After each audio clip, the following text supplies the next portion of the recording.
Hello, everyone. Welcome back to another episode of Just a Girl from Cleveland. This is episode 115. We got a lot to discuss today in the football world.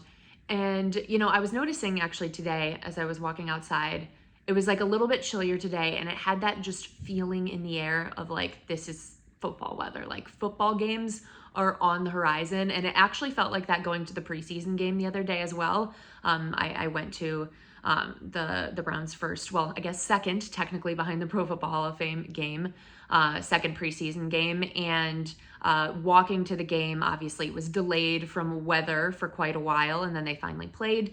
And just walking over to the game, the feeling in the air, I was like, oh, this is football. Like, football is happening, football is here. So it's pretty exciting when we get to that point. Even though I love the summer. The summer is, I feel like behind fall, my second favorite month.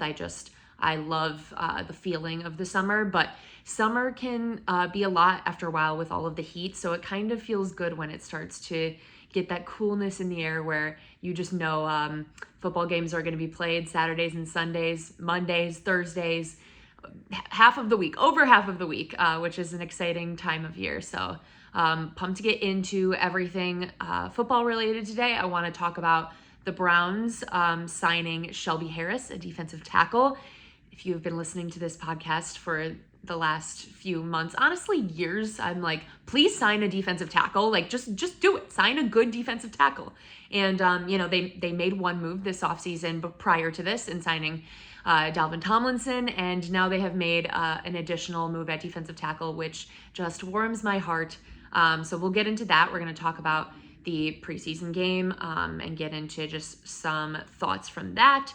And then I am going to get into the NFL award predictions and division winner predictions, Super Bowl winner prediction, all of my thoughts on those for the season. I laid them all out.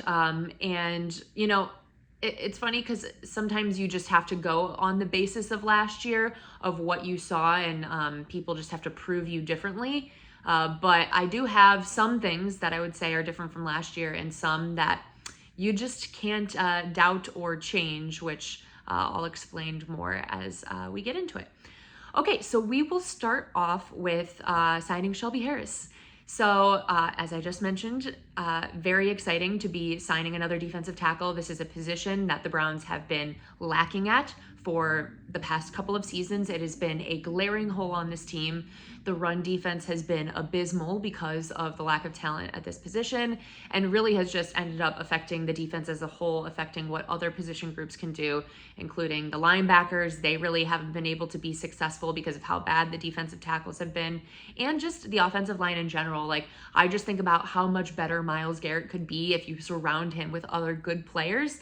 And I think that's what they are trying to do this offseason. And look, got to give Andrew Berry props when they should be given. And the moves that he's made on the defensive line this offseason have been huge. He's, gotten Zadarius Smith, Ogbonnia Okoronkwo, he's gotten Shelby Harris and Dalvin Tomlinson. So really at least put in the effort to get guys that they believe can be really successful, have had past success. They invested money in those positions, which they really haven't before.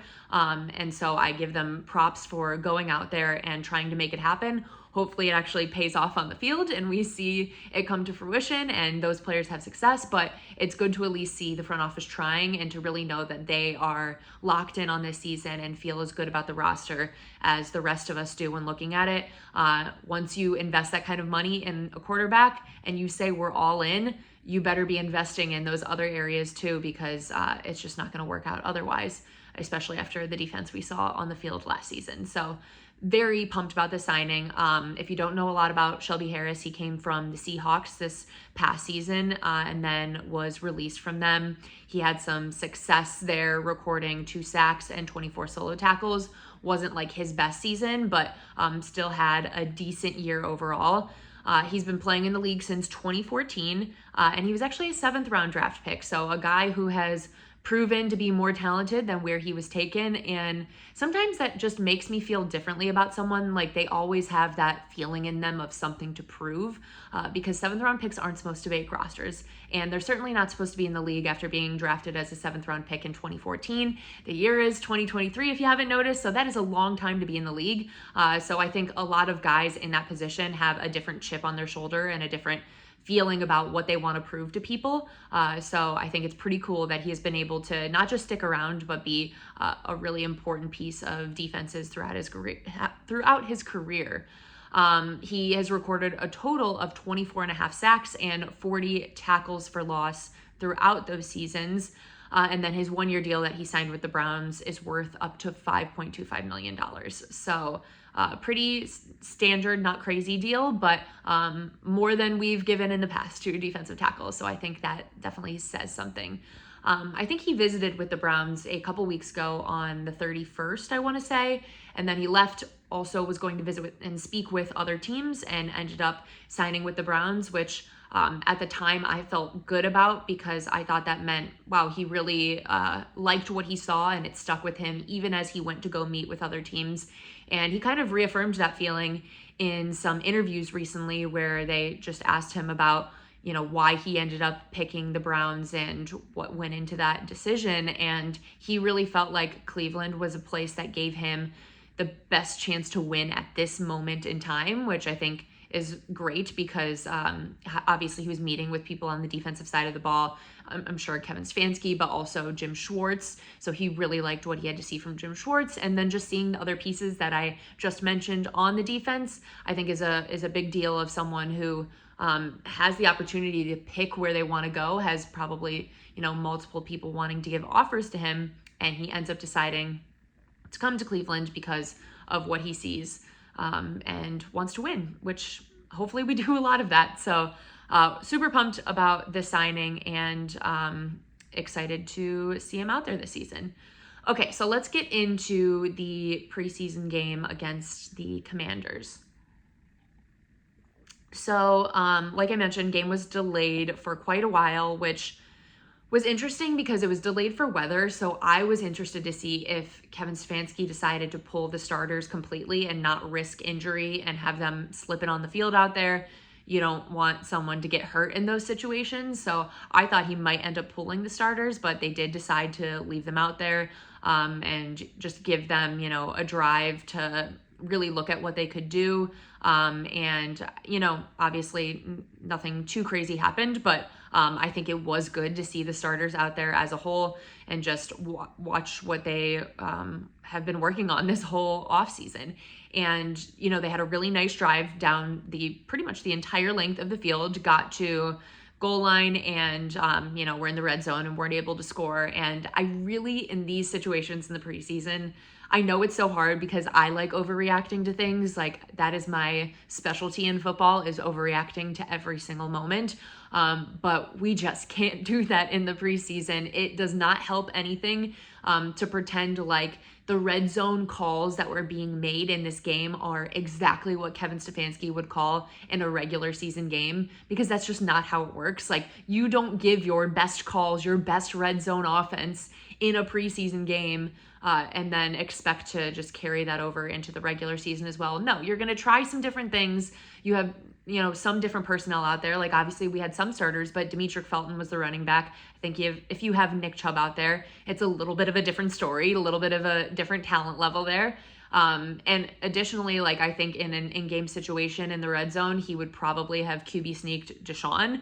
And you're not going to do that in a preseason game, especially with the weather conditions, especially with a quarterback that has had injuries before. You just don't want to risk it. So I'm not sure why people were so upset that he didn't make those calls in the game, because it would make no sense for him to make those calls given just the situation around it being the first preseason game and the weather and all of those factors. So I think everyone needs to take a deep breath when it comes to looking at stuff like that, and more so just looking at overall what was the offense doing, and did it did it look good as a whole, the way they were able to bring the ball down the field? And it did.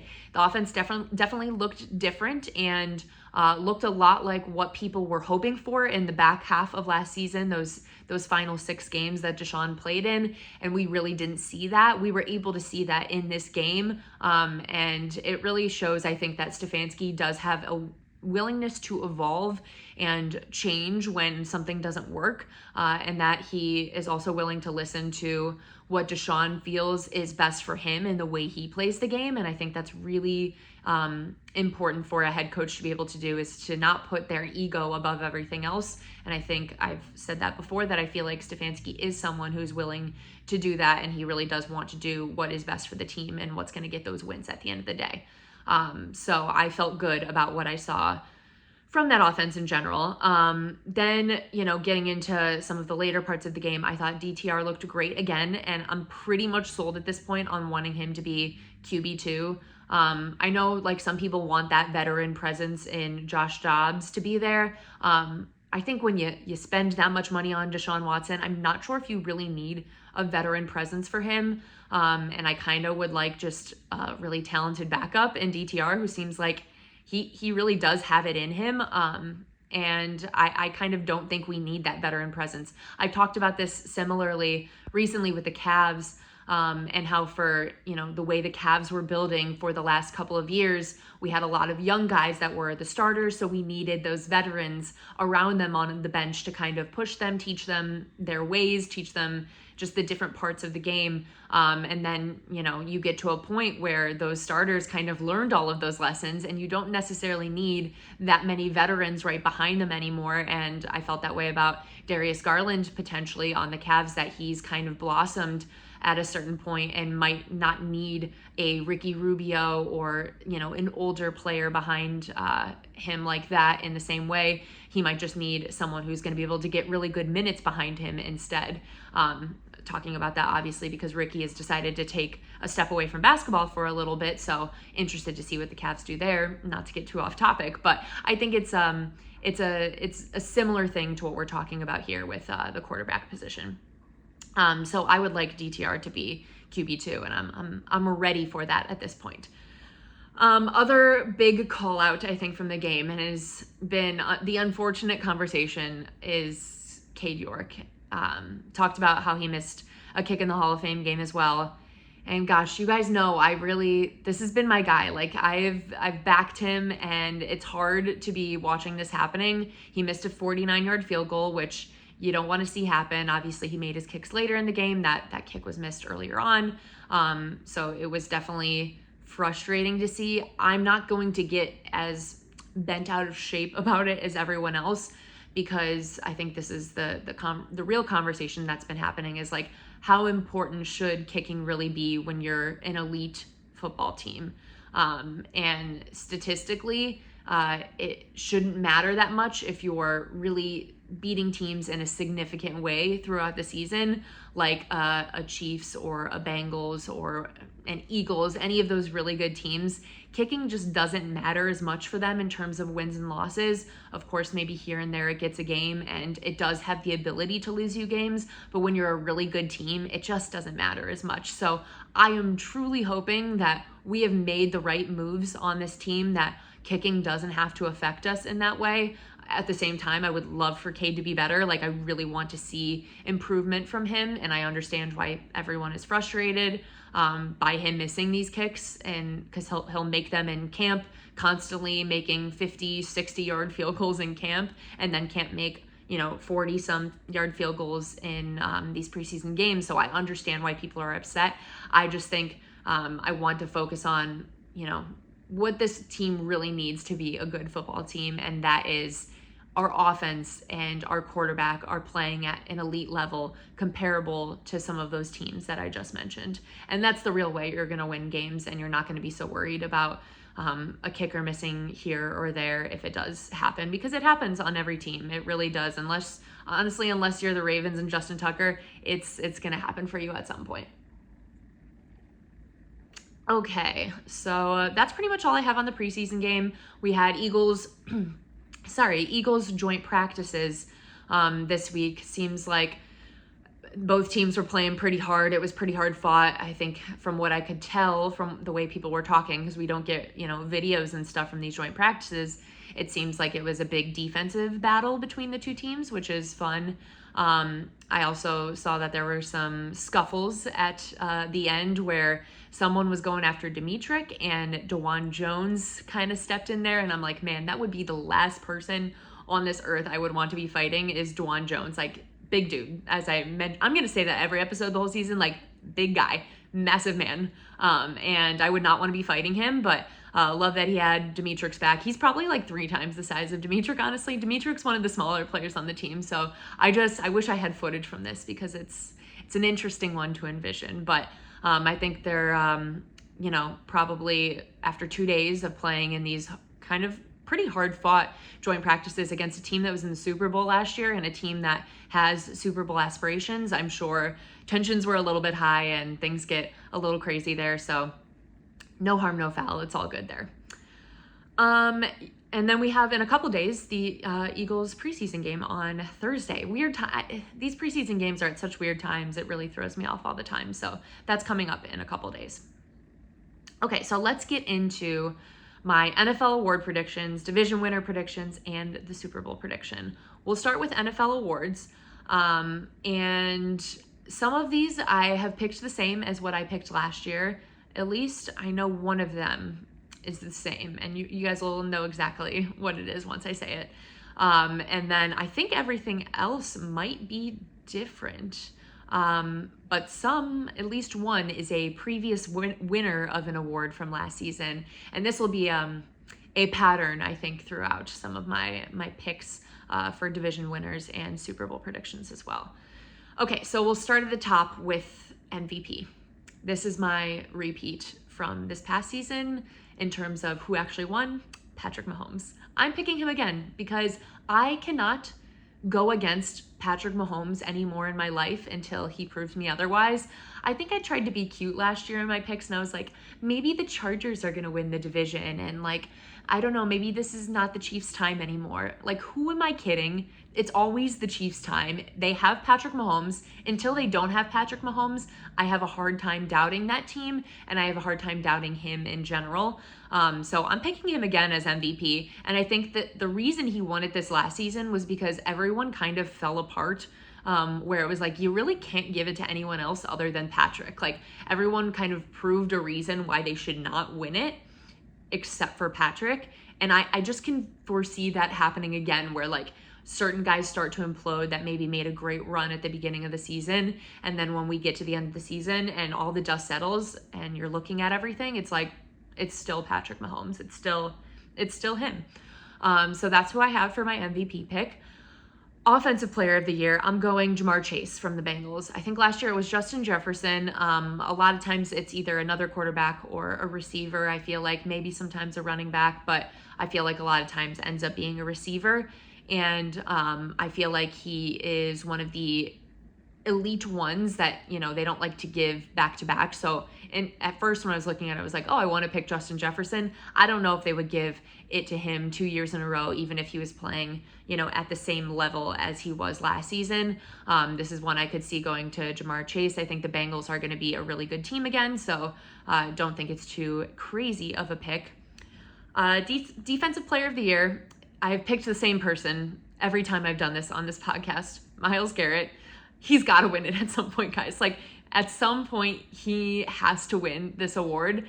And I'm going to keep picking him until he wins it. And let me give my reasoning. I don't even know what my reasoning was last year or the year before that. But my reasoning this year for why I'm picking Myles Garrett is because I feel like he finally has the pieces around him on this defensive line for him to truly excel and get the production that he needs in order for people to feel like he is a valid enough player to win this award. In past seasons, he had to get doubled, tripled, chipped on every play of every game. And even though he, had really good production in terms of his pass rush win rate and those types of things, it wasn't showing up as much as you would want to in the sack numbers and just the ones that people look at in a more, I don't know, exciting way, the fun stats that people look at where it's like, wow, this guy had this many sacks in a game, like how exciting. Myles Garrett didn't have an opportunity to do that really because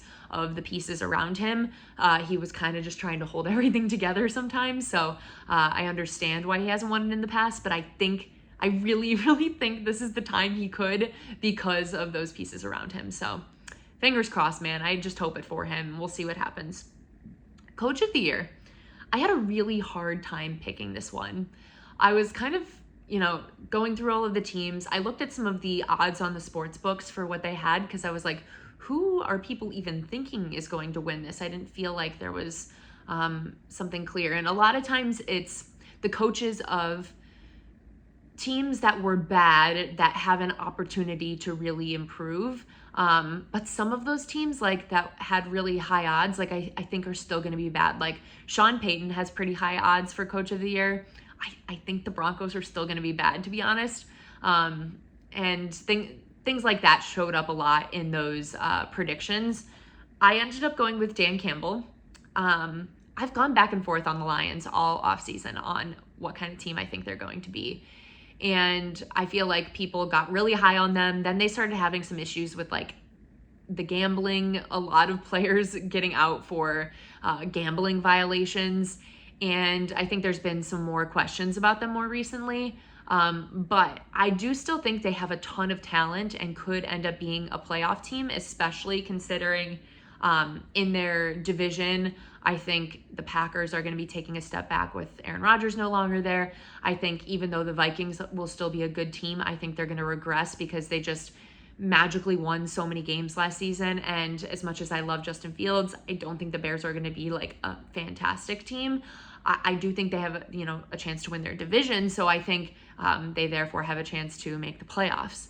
And I could see a world where the Lions have been a historically bad franchise, and I can say that as a Browns fan who has been, part of a historically bad franchise, that if they're able to kind of knock out this bad run of many, many seasons and make the playoffs, they're going to give it to Dan Campbell. So that is my pick for Coach of the Year. Offensive Rookie of the Year, picking a Buckeye, because I just want to pick a Buckeye. Jackson Smith-Njigba. He is going to be on the Seahawks, and I really, really like the Seahawks offense. I'm excited to watch them with Geno this year. I think what Geno did last season wasn't just a one-hit wonder. Like, I think he is going to continue to play at a high level, and they have a lot of fun pieces on that offense. So I'm really excited to see him in it, and I think he could really have a breakout year. I think because of the injuries he dealt with at his last year at Ohio State, he kind of fell on a lot of people's boards, and I think a lot of people forget just how good he really is. So I think that could be a fun, surprising pick for him to win that award. Defensive Rookie of the Year, I have Jalen Carter on the Eagles. I think the Eagles are going to be a good team, and like I feel with a lot of awards, you have to be on like a somewhat good unit to be able to win these awards. And I think Jalen Carter is going to be a part of a pretty decent defense. And I think similar to Jackson Smith-Njigba, he did fall in the minds of a lot of people in the draft for obviously extremely different reasons. But in general, he did fall, and he could still end up being like the most talented player in that entire draft. So I think he could end up surprising a lot of people who may have overlooked him for his off the field issues, which is a perfectly fine thing to do, I think, in some of these scenarios where there's concern about what a player is going to be in this league. I think in this case, like, he could end up being still like an incredibly talented player who has a lot of success in this league. Okay, and then the last one, I think I'm pretty much gonna nail this one, and I feel like the odds are good. Comeback Player of the Year, it's got to be Damar Hamlin. I don't think you can give it to anyone else. When I was looking at just predictions other people have given on this award, some people had Russell Wilson, and I'm like, I swear to God, if Russell Wilson wins this award over Damar Hamlin, who literally died and came back to life on the field, like, we can't do that. No, we're giving this award to Damar Hamlin. I get chills every time I see a video of him at Bills practices playing, and just out there with his teammates. It's just amazing to see how far he has come from that moment. And I think it's just really a testament to his like bravery to come back and want to play again. I think I wouldn't. If I was in that situation, I would probably be so scared from what happened that I would be fearful to come back and play. And I think it's amazing that he has been able to do that. So I am picking him for that award. So that's all the awards. We will see what happens. Got a lot of months to figure that out, but it's always fun to kind of predict and then, review at the end of the season and see what actually ended up happening. Okay, next up, division winner predictions. I might touch on like some of what I feel about the divisions in general, but want to focus on who I think is going to win them and why. So we'll start with the AFC North. I am unfortunately not picking the Browns for this. I can't do it. I just can't do it. They need to show me something and then I'll do it, but I just can't do it anymore. So I'm picking the Bengals. They did win the division this past year. And I just think they are the most complete team in this division that does have proven success. I really don't think the Steelers are going to be a great team. I know Tomlin always has them prepared. I know, the Ravens have Lamar back, but I still feel like they're a little bit chaotic over there. And the Browns, as much as I feel like they're going to be a good team, you just never know what's going to happen. I feel like the Bengals are the most reliable pick here. And they've kind of have that we've been here before feeling now. So I am going with them. AFC West, back to what I was talking about with Patrick Mahomes. Never pick against the Chiefs until the Chiefs prove you otherwise. I am picking the Chiefs to win this division. I'm not going to be an idiot this year and pick the Chargers because I thought it was different and unique, just like everyone else who does any form of media covering sports. So I'm picking the Chiefs on this one. No explanation needed for the Broncos and Raiders, in my opinion. I don't think the Broncos are going to be as good as people are hyping them up to be. The Raiders are the Raiders. AFC East, I'm picking the Bills again. I think this is going to be a really competitive and fun division, but I still have to go with the Bills. I think the Dolphins are really dependent on Tua's health, and I'm just not sure what that's going to look like. This season, it was pretty concerning at times last season, and I feel like they started really strong last year and then kind of started to fall off, so I don't know if that pattern is going to continue. The Jets really could go either way with Aaron Rodgers at the helm now. Like they have a lot of pieces, in order to succeed. They just signed Dalvin Cook the other day. So I feel like they could be a good team, but something is telling me that this is just not going to work out as well as they would hope for it to work out. And then I think the Patriots are going to end up probably being the worst team in that division. I think they're at a weird crossroads right now in terms of Bill Belichick and the coaching situation, in terms of is Mac Jones their guy? They're just in a really weird place as an organization. So I feel like this could be a very down year for them. AFC South, I've got the Jags. I think the Jags are going to be taking this division over the Titans, Texans, and Colts. I think, the Colts are, and the Texans are kind of in a rebuild phase with some rookie quarterbacks. And the Titans are also in a weird position quarterback-wise. I think the Jaguars are the only one with like a for sure situation with Trevor Lawrence. And I feel really good about what we saw from him, especially towards the end of last season, and then their ability to come back in that playoff game against the Chargers. I really have liked what I've seen from him recently and feel good about them winning this division. On to the NFC, we've got NFC North. I'm taking the Lions. If you asked me this like 2 months ago, I probably would have still taken the Vikings, but something has kind of shifted in me where I'm just like, I don't know. I feel like the Lions they're going to play hard no matter what. And I really feel like the Vikings just got lucky so many times last season that there's just no way they're able to keep up with what they did and are going to have to regress in some way, especially after their playoff performance where they kind of just fell flat. Like I really see them kind of taking a step back. Packers are a wild card with Jordan Love at the helm now. And then we've got the Bears. And like I mentioned earlier, love Justin Fields, but the Bears. Okay, NFC West, I'm taking the 49ers. I trust in Shanahan and what he's going to do, no matter who they have at quarterback, which at any point this season could be one of many people. I just feel like he runs a well-oiled machine there, and they have so many other talented players on that roster that I feel good about them winning this division regardless of who's at quarterback.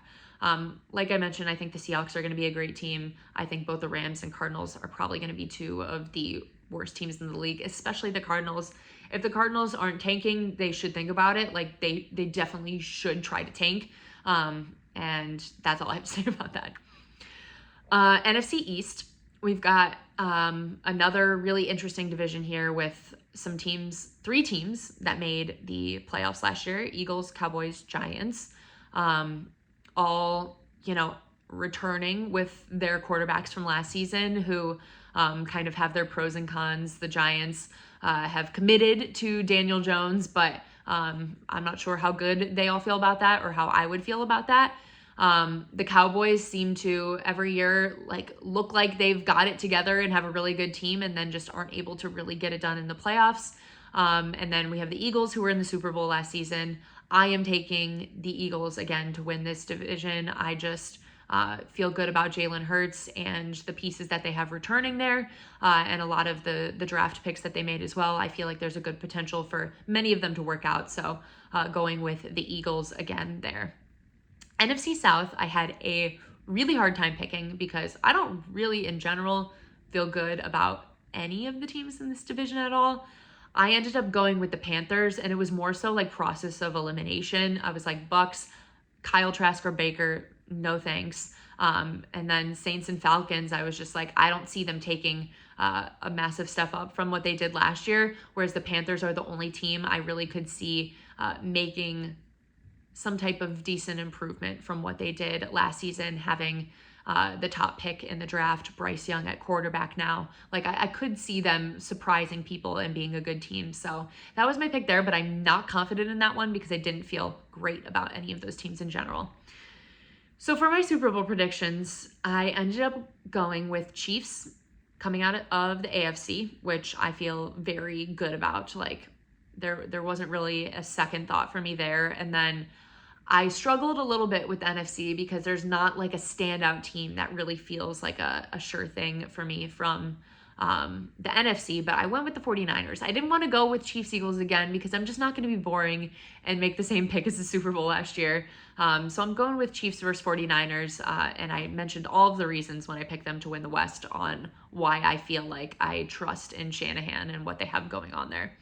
And I'm taking the Chiefs to win it all again, because back to the same reasoning I've listed 5 times in this podcast, I'm picking the Chiefs until they prove me differently. So that is where I am at for this season. We are a couple weeks away, and we will see how all of this kind of lands. And, I feel like I end up getting half of them wrong by the time we get to the end of the season.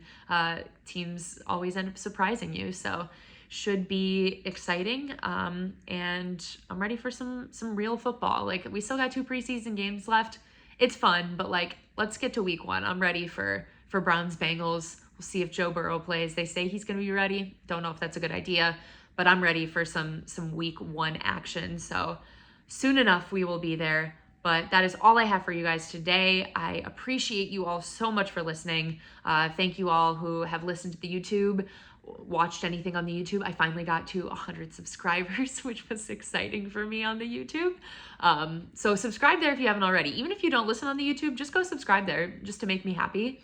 I would appreciate that. It really means a lot to me when I see people do that. So thank you so much. And you can also subscribe, follow on Spotify, Apple, wherever you listen to podcasts. Leave a review or rating. Comment on the YouTube as well.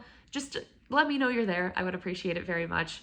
Thank you guys for listening, and go Browns.